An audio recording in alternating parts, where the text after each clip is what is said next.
Hey there, my name is Anthony Romano, and I'm going to explain to you for the thousandth time in this video that you can't have fruits on a ketogenic diet. Well, a very small variety of people can, and I'll explain who those people are in this video.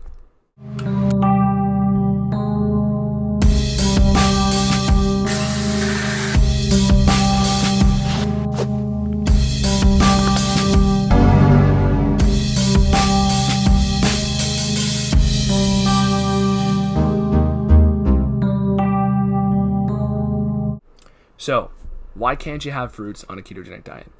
A lot of people, if they've heard me go through this argument many times before, it's because of fructose, which is a type of sugar that spikes your blood sugar a lot and has a very high reward response in your brain, which makes it hard to stick to keto, which makes it hard to stick to a low blood sugar state, and it's going to end ketosis and fat mobilization because of the presence of sugar in the bloodstream. Now, I'm going to get into some more advanced arguments on this, okay? So that was the spark notes for the first half of this argument against fruits. But here's something I want you to wrap your head around, okay? So, I came across this document, okay, this little picture of another very popular keto page that says, oh, keto approved fruits, and they list a bunch of fruits that I know for a fact will destroy a good ketogenic diet. Because here's the thing, to cut you to the finish line, a lot of people think they can have a small amount of carbs if it fits under a, quota for net carbs, right? But keto is about quality. Keto is not about quantity. It's about the types of carbs that will spike your blood sugar and eliminating them. Because you could have 100 grams of carbs worth a day from broccoli. I mean, that would be very hard to digest, but you could do that. And your blood sugar is going to stay way more stable than, 10 grams of carbs from watermelon. So here's the thing. People will say, well, the way I always refer to this too is the glycemic load is the total amount of sugar that you will get in your bloodstream from a certain food. So watermelons are very high glycemic, but because there's a lot of water in there, essentially your blood sugar is going to rise very quickly, but it's not going to stay there for too long, right? Because there's only, maybe 8 or 9 grams of sugar, but it's very fast digesting sugar, some of which is fructose. Fructose isn't fast digesting, to be clear, but it also comes with regular sugar in there. So essentially, your body's going to experience a shock wave of sugar, and then it's just going to go down. It's going to crash. Especially for somebody who's been doing keto for a while, this is a problem. And I actually spoke with some people from this page just because I made a comment. I said to people, hey guys, this is bad advice. If you're new to this, don't have fruits on keto. Because here's more of the restrictions and the criteria for being able to have fruits on keto. If you're somebody who is adapted and you're doing keto for lifestyle and you've already done a month of pure, strict keto, yes, you can start to have some fruits here and there, and I've worked at it with clients plenty of times. For a lot of people who do keto for the mental benefit, the thing is, they will eventually get to a point where they don't want to have sugar at all because they've done pure keto properly. But if they start off with fruits in place, their body's going to be in a low blood sugar state, and those constant blood sugar spikes, whenever they do have fruits, even if it's every other day or something, is going to make their body still addicted to sugar. It's like a drug in a certain way. And fruits have a very high reward response. So it's like, let's say somebody's a smoker and I say, oh no, you can't. So let's say smoking is like candy, okay? And okay, so somebody's a smoker and they're trying to quit a pack a day. If I give them a hit of a very high nicotine vape every other couple days, right, while they're trying to quit cigarettes cold turkey, what do you think is going to happen? They're going to still be addicted to nicotine and their problem is not going to be solved. And then they're going to come back to you in a month and say, oh man, I tried quitting. It sucked. I can never go without it. That's exactly what people do with fruit on keto. Fruit is like a very high reward response sugar, except it's a natural form. There's nothing wrong with it in terms of your health. It's just that it will make it very hard to adapt to this metabolic state of ketosis and fat burning. So somebody who is they're basically going to diet candy, okay? But much like the vape in this scenario, it has a higher reward response. There can be more nicotine in the vape. There can be more of the addictive substance and a higher concentration. So here's the thing. Here's the argument. Pages like this that have thousands, hundreds of thousands of followers that are posting, you can have watermelon or whatever, right? 8 grams net carbs. That, if you look up the glycemic index of watermelon, it is very high. It's around 70 or so. So what happens is you're going to get that massive blood sugar spike, and then that would be like giving a smoker who's quitting a very high nicotine vape. And like I said, here's now how this plays into blood sugar.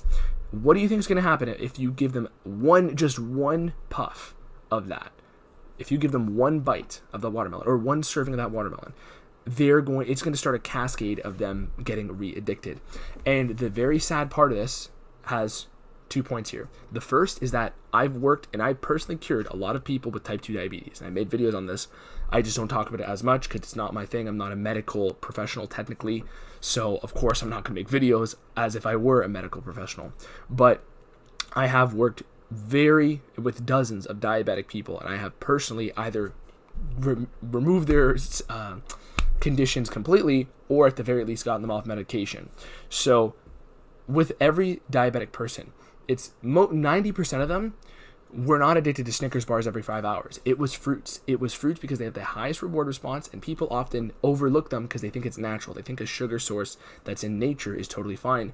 Meanwhile, we would never in nature have had access to more than a couple fruits every now and then, every few weeks when they were ripe, and they don't last very long. They're only available in the summertime because they're not even fully ripe in the spring, and you have to ship them over from Mexico. So our body is not made to have jacked up amounts of fructose, and it's not made to have jacked up amounts of sugar in general.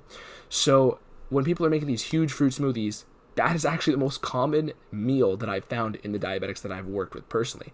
And I've modeled a lot of my approach for handling type 2 diabetes clients after Dr. Jason Fung, who's fantastic. He's like the top dog basically reversing diabetes at this point. There's a lot of other people whose work I've consulted as well, but Dr. Jason Fung, if you're somebody who wants to find a medical professional because, you know, my word isn't good enough for you or for legal reasons there, go to Dr. Jason Fung. That guy's fantastic. And because of his work, I was able to apply that to type 2 diabetics. Now, this is back to the point of fruit, okay? Like I said, it will re-spark the cascade of addiction. It will cause a large dopamine response in the brain. And here's the actual part of fructose that causes the problem for ketosis. Fructose gets digested in the liver, which basically prevents your body from getting into ketosis until it uses the carbs that are in your liver. So the actual barrier to get into ketosis is you have to deplete your liver glycogen, so your liver store of carbs. But your liver stores of carbs are like the bench. They're the backup team.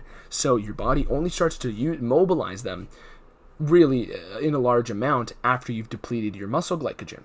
So your carbs that are stored in your muscles, okay? So you are basically sending those carbs right to the liver, bypassing the muscles. You're basically filling up the bench when the starting team isn't even fully, you're not even giving too many carbs for the starting team, okay?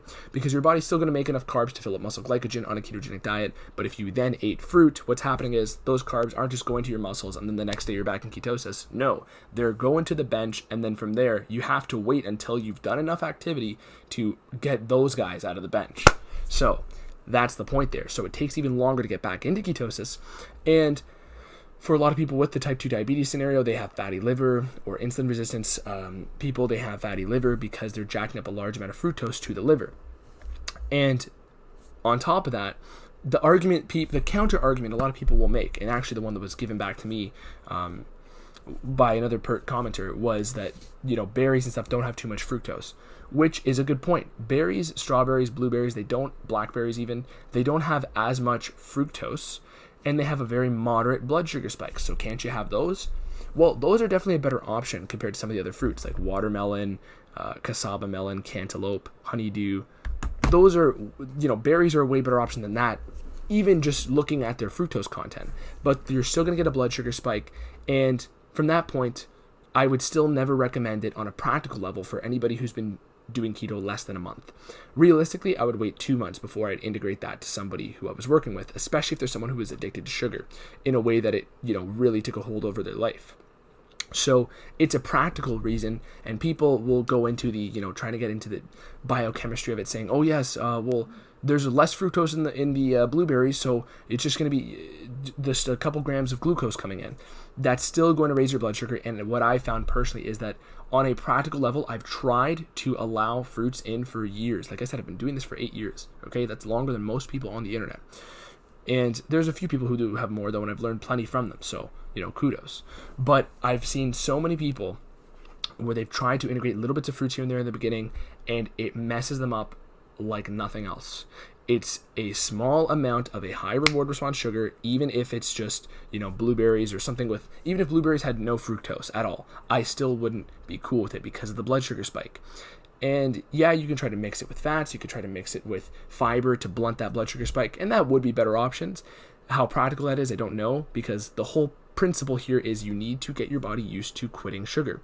The ironic thing is that I found the comment section of this post to say people going, oh, I can't wait for the watermelon season, I can't wait for this, I can't wait for that, because the very fact that people are commenting that while they're doing a ketogenic diet implies that they are still mentally addicted and not dependent, but their brain still carries that high reward response to the point where it would motivate them to comment that. They saw that and they, had a reaction. They're like, oh, can't wait for that watermelon. Like, it's crazy. So do not have fruits on a ketogenic diet, especially in the beginning, especially if your goal is fat loss, okay, or therapeutic ketosis and staying in ketosis. After that point, it's not like fruits are going to kill you. It's just that you have to look at them just in the same way you would look at the sugar content of any other food. Okay, of course they're not processed. Of course they're better carb source than processed foods and Twinkies and Snickers bars. But realistically, you'd bounce back into ketosis quicker from having a Snickers bar than a bowl of fruits. And realistically, I don't even believe our liver is capable of handling a jacked up amount of fruit. So example, big smoothie bowls, just fruit smoothies in general are really going to tax the liver just because it has to metabolize all that fructose. So that is the video, one of the more detailed videos on fruit on keto and how to actually implement it. If somebody's doing this for lifestyle and you're perfectly comfortable with your physique and your body goals and you're doing keto for mental performance, yeah, you can have little bits of fruits here and there. I don't think it would be a problem, assuming you are adapted. And in that case, some of these fruits would work, like the berries would probably be better. And tomatoes and avocados, just to be clear, are definitely two of the better fruits that will have a way lower glycemic response, so blood sugar response, than anything else here.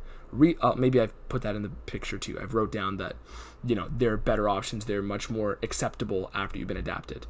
But berries, still better option for people who are at that point where they've passed all the necessary, prerequisites of keto time.